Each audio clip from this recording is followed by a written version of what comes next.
किताब का सारांश पढ़ लेंगे, जिसका सार ये निकलता है जैसे एक बिंदु से एक वृत्त पर स्पर्श रेखाओं की संख्या तीन प्रकार से कर सकते हैं। पहला प्रकार है कि यदि बिंदु R वृत्त पर स्थित हो, यानी ये बिंदु R है और ये वृत्त है,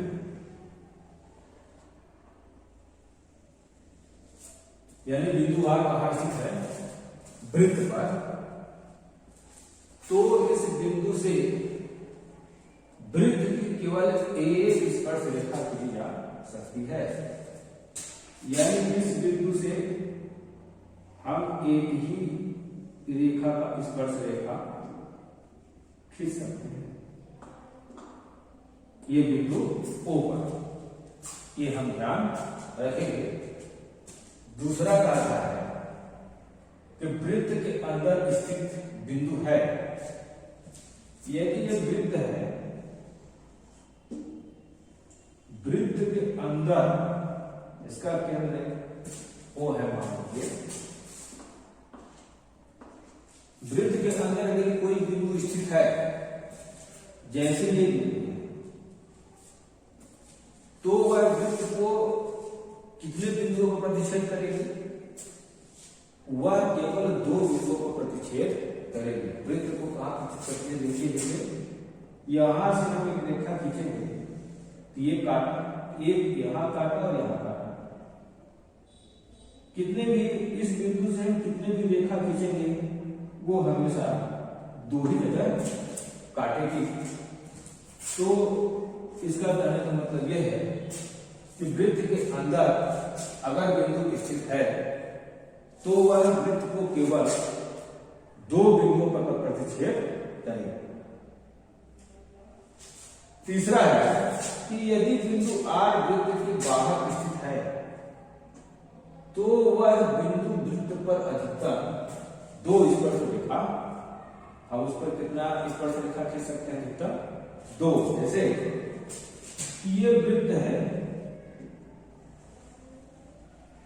अब वृत्त के बाहर यदि कोई बिंदु स्थित है, जैसे ये यहां, ये R यहां बाहर स्थित है, तो ये सिर्फ वृत्त पर देखिए एक रेखा ऐसे खींचा जा सकता है, अब एक रेखा ऐसे खींचा जा सकता है, तो यानी कि यह दो स्पर्श रेखा, यानी अधिकतम कितने खींचा जा सकती है? एक बिंदु है तो दो स्पर्श रेखा खींचा जा सकता है।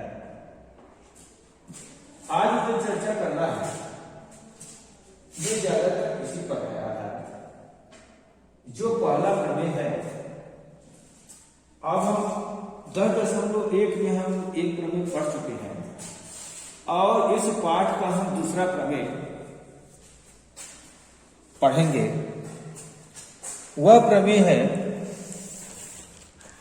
एक बाह्य बिंदु से किसी वृत्त पर खींची गई दो स्पर्श रेखाओं की लंबाइयां बराबर होती हैं, जो कि बहुत ही महत्वपूर्ण मोस्ट है।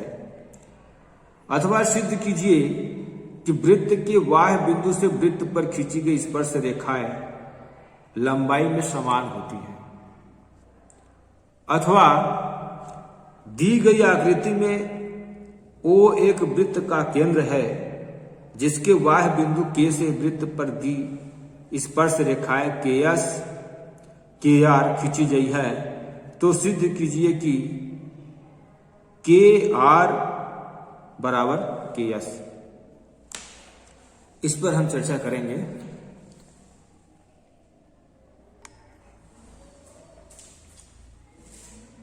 यह प्रश्न बहुत महत्वपूर्ण है और इसे सिद्ध करने के लिए हम इस प्रश्न की, ये जो प्रश्न है इसमें जो आधा भाग है उसमें हम लिख देंगे दिया है, और जो ये आधा भाग है उसको लिख देंगे सिद्ध करना है। और इसके बाद हम लिखेंगे रचना और इसके बाद लिखेंगे उत्पत्ति। तो इसको हल करते हैं। यहां पे लिखते हैं दिया है,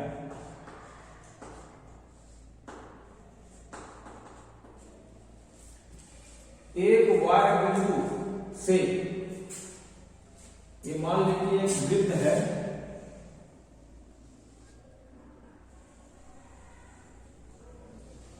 ठीक, इस वृत्त का केंद्र आपका O है। अब वृत्त के बाहर एक बिंदु, एक वार बिंदु से हम एक वार बिंदु P ले लेंगे। किसी वृत्त पर खींची गई दो स्पर्श रेखा, यहां से आप इस वृत्त पर स्पर्श रेखा खींचेंगे, ये स्पर्श रेखा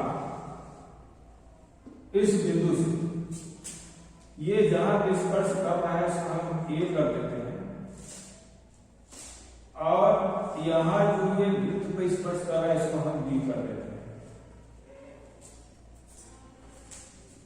कह रहा है कि स्पर्श रेखा की लंबाई बराबर है। ये इसको इस प्रमेय को पढ़ के हमने चित्र बनाया। अब इसको अपने भाषा में हम आधा, इस प्रश्न का आधा, ये प्रमेय का आधा हम लिखेंगे दिया है। हम लिखेंगे कि किसी वृत्त पर हम लिख देंगे कि वृत्त का केंद्र O, ठीक है। अब वृत्त के बाहर, वृत्त के बाहर, वृत्त के बाहर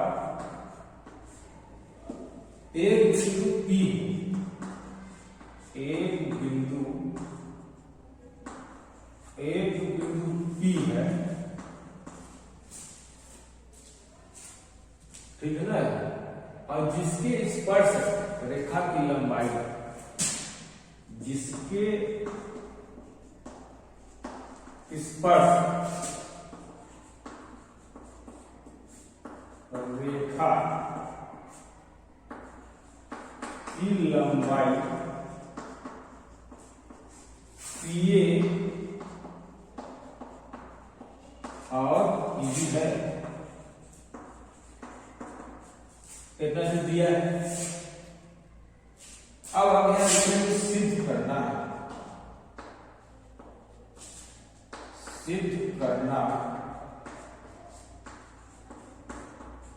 हमको सिद्ध क्या करना है, यहां से देखिए कि स्पर्श रेखाओं की लंबाई बराबर होगी। हम यहां ये बराबर PB रचना करेंगे,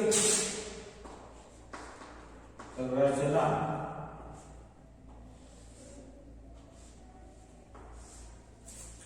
जब हम रचना में जाएंगे तो OA को मिला देंगे, OB को मिला देंगे और PO को मिला देंगे। ये हम तीन चीज मिला दिए, यानी जो हम PO, AO और BO, इन तीनों को रचना में ताकि यहां मिला दिया, PO, AO और BO को मिलाया, अपने भाषा में लिखेंगे। अब आता है उत्पत्ति। तो उपपत्ति में हम लोग अभी पहला करके पढ़े थे कुछ दिन पहले कि जो केंद्र और स्पर्श के बीच जो त्रिज्या होती है वह हमेशा क्या होती है, 90 डिग्री। ए भी 90 डिग्री हो गया, ये बी भी 90 डिग्री हो गया। तो यानी कि ओ ए पी अब B O P, O B P, ये दोनों क्या है, समकोण है। हम इससे दो त्रिभुज बना लेते हैं, एक त्रिभुज बना लेते हैं POA,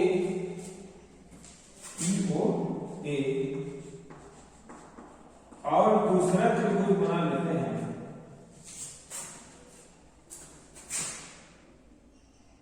POA और POB।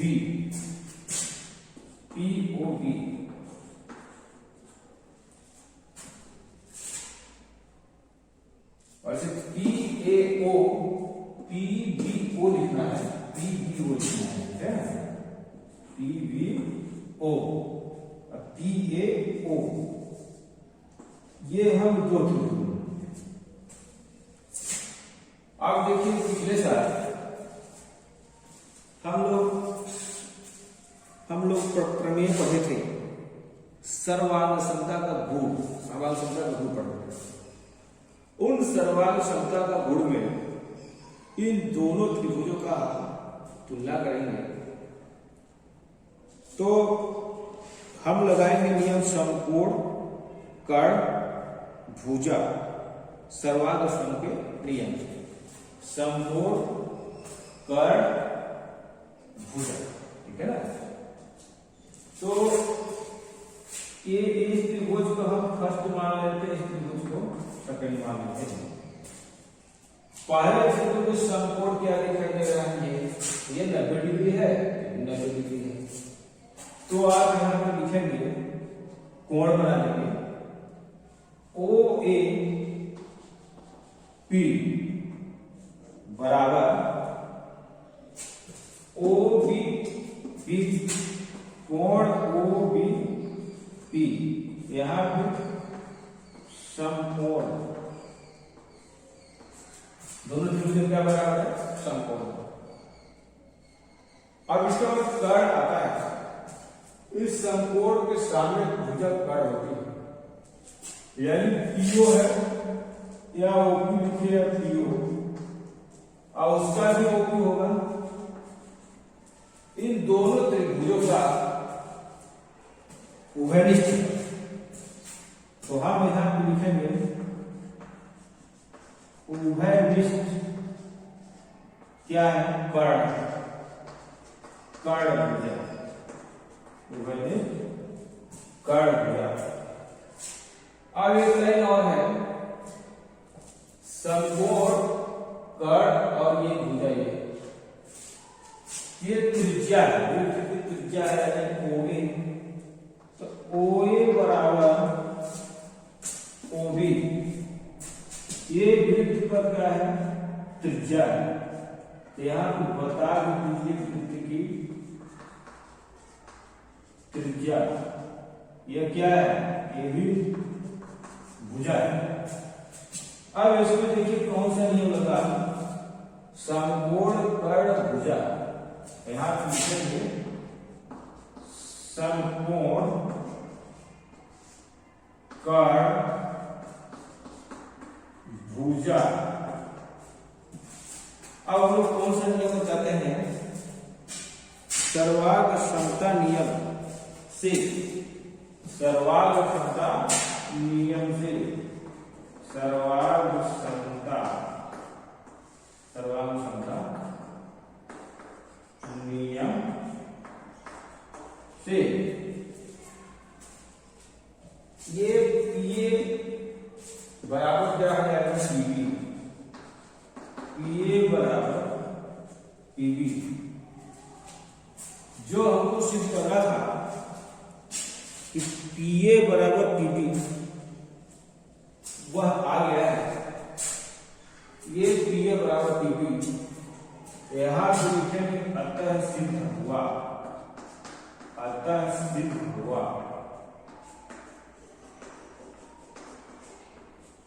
यह प्रश्न बहुत महत्वपूर्ण है, और लिखने के प्रयास करिए। यह सिर्फ एक वृत्त में ही केंद्रित है, जिसको दिया है, सिद्ध करना है और रचना है, और ये सब बाकी जो गुणधर्म है एक अच्छा नौका है, इसलिए इसको ध्यान से देखेंगे।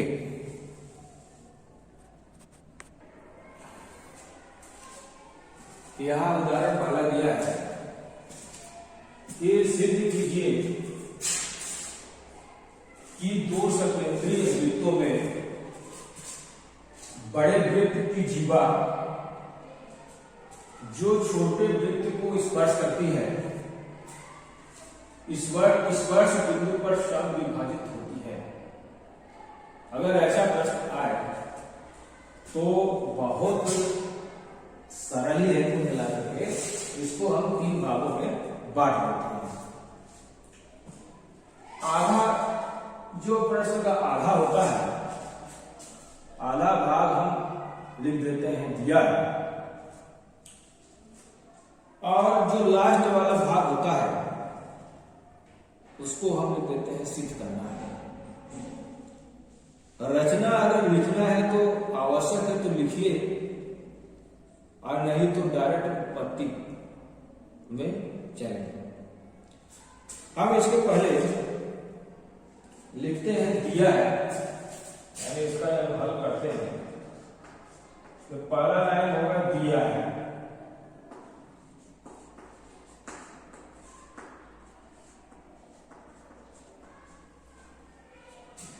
और सिद्ध करना है।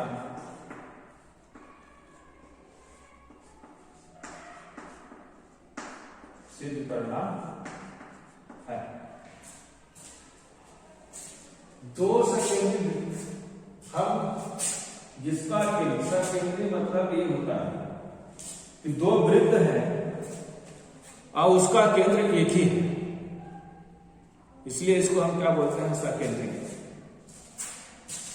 एक वृत्त बड़ा है और एक वृत्त छोटा है, और जिसका केंद्र क्या है, एक ही है। ये हम एक वृत्त बना लेते हैं, ये हो जाएगा आपका C1, और दूसरा वृत्त बना लेते हैं, ये C2। इन दोनों का केंद्र क्या है, आपका O है। हम इसको C1 मान लेते हैं, ये C1 और ये C2, यानी C1 पहला वृत्त है और C2 दूसरा वृत्त। ये काम करते हैं, इसको चेंज कर देते हैं, ये C1 को पहला इसके अंदर मान लेते हैं, ठीक है, C1 और C2, कोई दिक्कत नहीं है, बस लिखने में अंतर है। यहां पे देखिए, दो सकेंद्रीय वृत्तों में बड़े वृत्त की जीवा, बड़े वृत्त की जीवा, ये बड़ा वृत्त है C1, इसकी जीवा हम बना लेते हैं। जीवा क्या है, AB। जीवा क्या है, AB। बड़े वृत्त की जीवा क्या है, AB। और छोटे वृत्त को स्पर्श करते हैं, ये छोटे वृत्त को स्पर्श कर रहे हैं, यहां पर स्पर्श बिंदु पर समविभाजित होती है। जहां पे ये टच कर रहे वही पे क्या करता है, समविभाजित होता है। अब यहां से हम लिख लेते हैं कि दो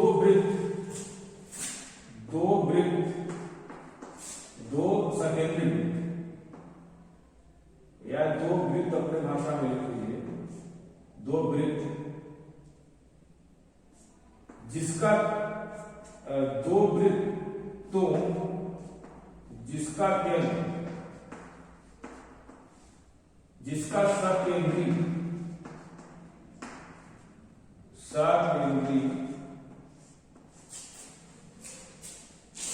बिंदु O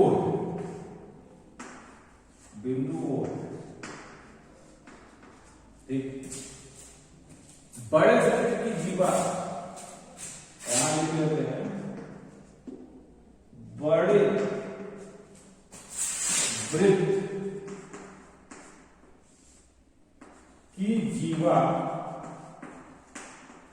AB, AB, बड़े वृत्त की जीवा AB छोटे वृत्त को स्पर्श करती है जीवा AB जो छोटे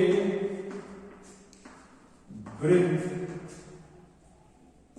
को बिंदु P पर स्पर्श करती है, स्पर्श करती है, स्पर्श करती। अब हम देखेंगे सिद्ध करना है। यहां से देखिए स्पर्श बिंदु पर सब विभाजित होती है, यानी यहां पे हम P लिख लेते हैं, AB बराबर PP, हमको सिद्ध क्या करना है, AB बराबर PB, AP बराबर PB। अब हम यहां से काम करते हैं कि डायरेक्ट कर लेते हैं उपपत्ति, ये उपपत्ति आ रही है, उपपत्ति जो हम पहला प्रमेय जानते हैं उसको हम अपने भाषा में लिखेंगे कि हम जानते हैं कि वृत्त के किसी बिंदु पर स्पर्श रेखा, अपने भाषा का प्रयोग करेंगे, हम जानते हैं पहला प्रमेय कि वृत्त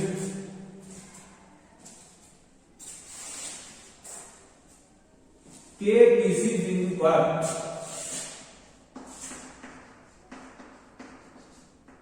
किसी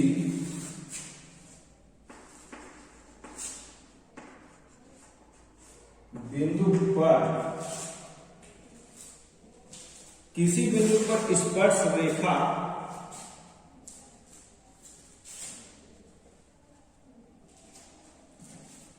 ये स्पर्श करेगा। हम जानते हैं कि वृत्त के किसी बिंदु पर स्पर्श रेखा कितना, स्पर्श रेखा पर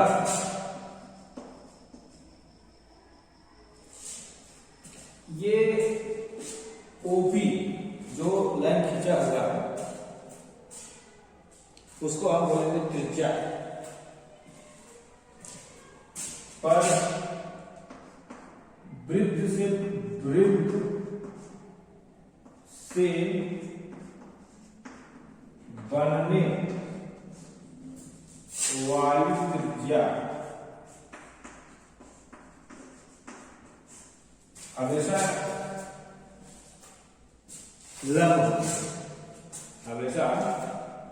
लंब होती है या समकोण होती है, समकोण होती है, समकोण होती है। अतः जो OP है, OP जो है लंब है AB पर, OP क्या है, लंब है AB पर, तो OP लंब का चिन्ह बना देंगे, ये वैसा पहले समय है, पहला समय। अब इसके आगे लिखेंगे कि OP जीवा AB को समविभाजित करती है। OP यहां पे OP रेखा AB जीवा को समविभाजित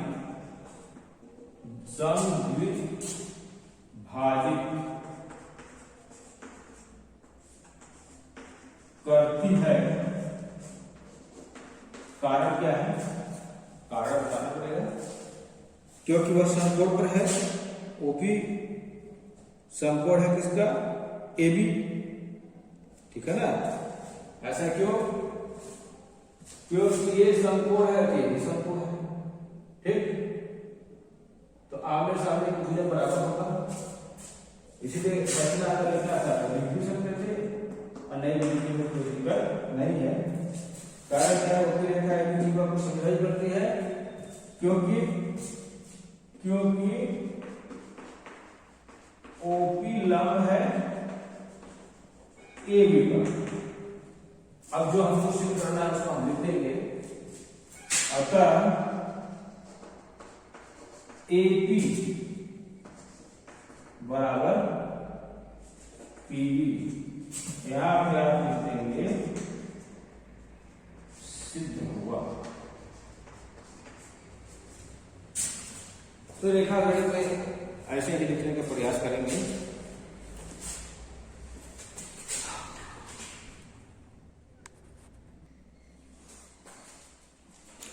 दूसरा उदाहरण देखेंगे कि केंद्र O वाले वृत्त पर y बिंदु T से दो स्पर्श रेखाएं TP तथा TQ खींची गई है।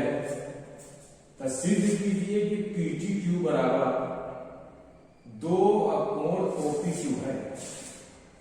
पहले हम चित्र बनाएंगे और अपना भाषा उसको मानेंगे। केंद्र O वाले वृत्त पर y T से दो स्पर्श रेखा खींचेंगे। तो ये हम मान लेते हैं कि एक वृत्त है और जिसका केंद्र O है, जिसका केंद्र O है।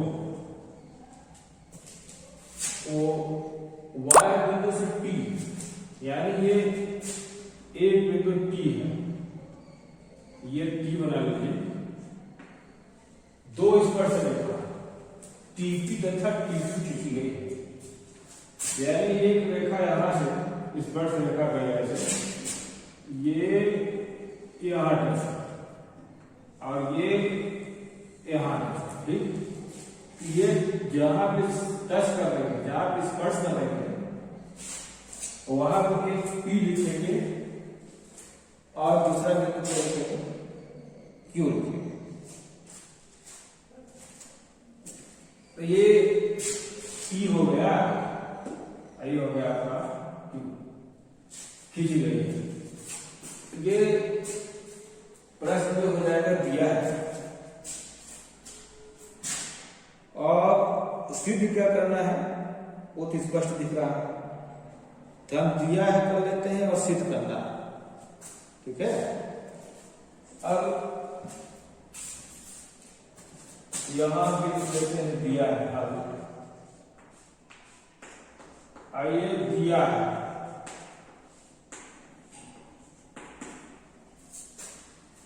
एक वृत्त है, ठीक ना। यहाँ केंद्र O वाले वृत्त पर यहाँ पर अपने भाषा का प्रयोग करिए। एक वृत्त जिसका केंद्र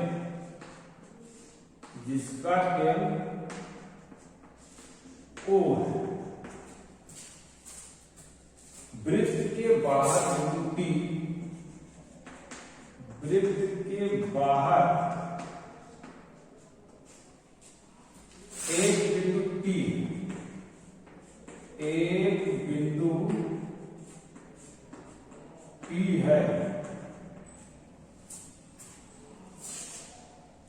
जिस पर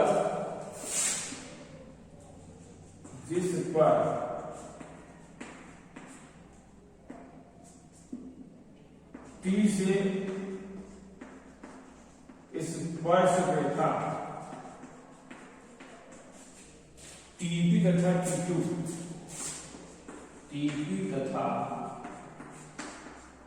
TQ खींची गई है,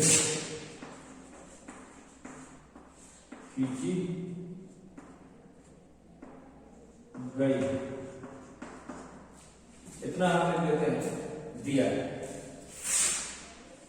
अब आ गया सिद्ध करना है। यहां पे आप लिख लीजिए सिद्ध करना है।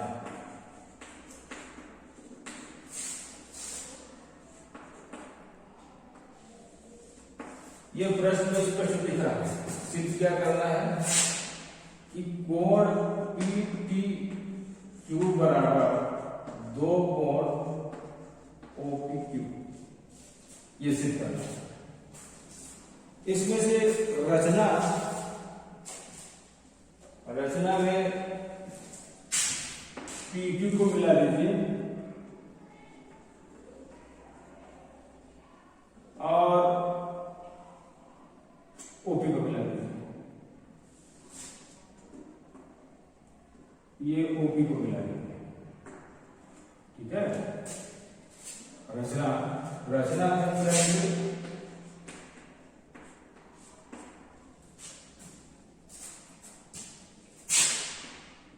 PQ और OP को मिलाया,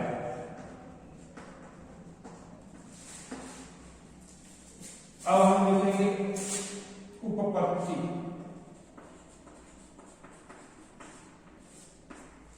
इतना आप लिख दिए, आसान से लिखेंगे।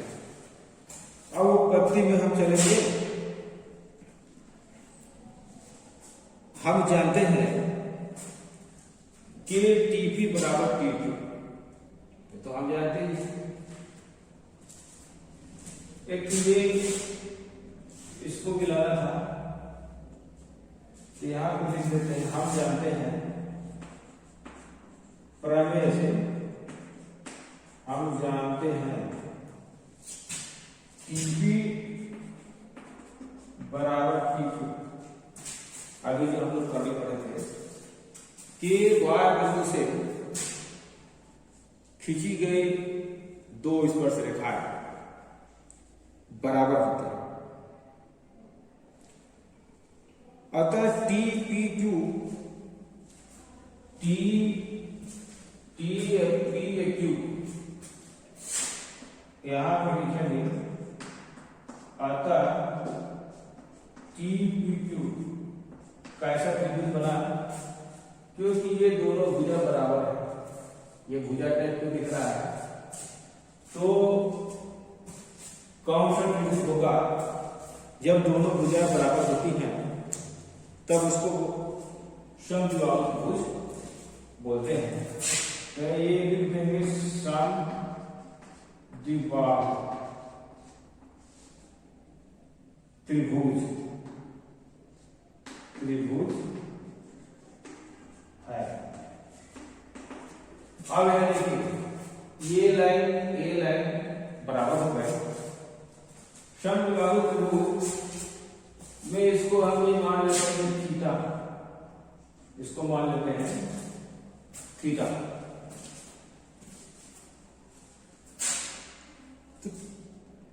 कोण TPQ बराबर, यहां पे लिखते हैं कोण TPQ, यहां देखिए TPQ बराबर होगा, TPQ बराबर होगा TQPC। ये कोण TQPC बराबर है, ये बराबर TPQ बराबर होगा TQPC, यानी जो ये कोण होगा वही ये कोण होगा। इसके बारे में हम लोग कक्षा 9 में पढ़े थे, इसलिए हम बराबर करते हैं। बराबर 1/2 क्या है? 180 डिग्री। 180 में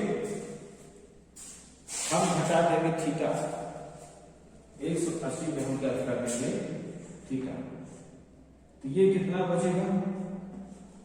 यानी इन दोनों कोणों का मान, तो ये हो जाएगा आपका 90 और डिग्री रेट θ/2, यानी एक कोण का हम मान निकालेंगे। इसमें भाग दे दिए 180/2 कितना आ गया? 90 डिग्री रेट θ/2। ये इसका मान निकल गया और इसका मान निकल गया। ठीक है ना। हमको सिद्ध करना है PTQ, PTQ यानी PTQ यानी ये जो बराबर हो OPQ, OPQ यानी इस कोण, ये जो कितना है दोगुना होना चाहिए। हम जानते हैं कि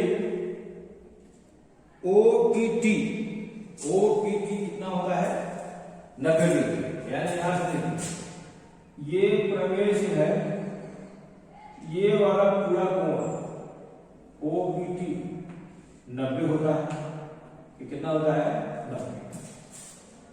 तो अब 90 में से हम घटाएंगे, क्या लगाएंगे OPQ, तो यहां पे लिख देते हैं कोण OPQ बराबर, कोण OPQ यहां देखिए OPQ यानी हमको सिर्फ कितना मान निकालना है, कितना का अभी इतना मान निकालेंगे। तो बड़े में से छोटे को घटा देते हैं, तो यहां पे देखिए ये बड़ा जो है इसको हमने क्या बताया कि ये यहां से यहां तक 90 है, ठीक है। हमको इतना मान ज्ञात करना है, और इसका मान निकल चुका है समझ से। तो ये 90 में से हम इतना चीज को घटा देंगे, इतना कोण को घटा देंगे, कितना मान निकल जाएगा। तो हम बड़े में से क्या कर रहे हैं, ये बड़ा वाला कोण क्या है 90 है, तो 90 लिख देते हैं 90 डिग्री। और ऋण इसका मान हम अभी निकाले हैं, ये निकाले हैं 90 ऋण थीटा बटे 2। तो यहाँ ऋण है, तो यहाँ करते हैं 90 ऋण थीटा बटे 2। जब हम ऋण का गुणा करेंगे तो ये आ जाएगा आपका, यही बराबर कर देते हैं ये 90, ये ऋण खोलेंगे तो ऋण 90 ऋण धन थीटा बटे 2, धन थीटा बटे 2, ये 90 कट गया, अब बराबर आ गया थीटा बटे 2। यानी इसका मान कितना आ गया हमको, ये केवल इतना मान, इसका मान निकल गया आपका थीटा बटे 2। अब हम लिखते हैं कि जो थीटा बटे 2 है, 1 बटे थीटा बटे 2, और थीटा का मान हम क्या माने हैं, देखिए थीटा का मान हम ये माने हैं, ये वाला PTQ बराबर कर देते हैं 1 बटे 2 लिख देते हैं, थीटा की जगह पर कर देते हैं PTQ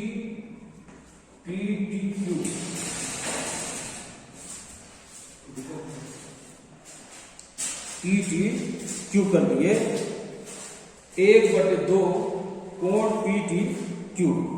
अब ये कुल मिलाकर हल हो गया। यहां से हम चले से देखिए याद कर दीजिए, ये कोण OPQ बराबर, इसका मान क्या आया 1 बटे 2, अब कोण PTQ यहां जो सिद्ध करना था PTQ लिखा है, यानी इसका मान हम 2 का यहां गुणा कर देंगे, उत्तर आएगा ये 2 यहां कर देंगे गुणा, कोण OPQ बराबर कोण PTQ, इसको पलट दीजिए, कोण PTQ बराबर 2 कोण OPQ, यही सिद्ध करना था, यही सिद्ध करना था।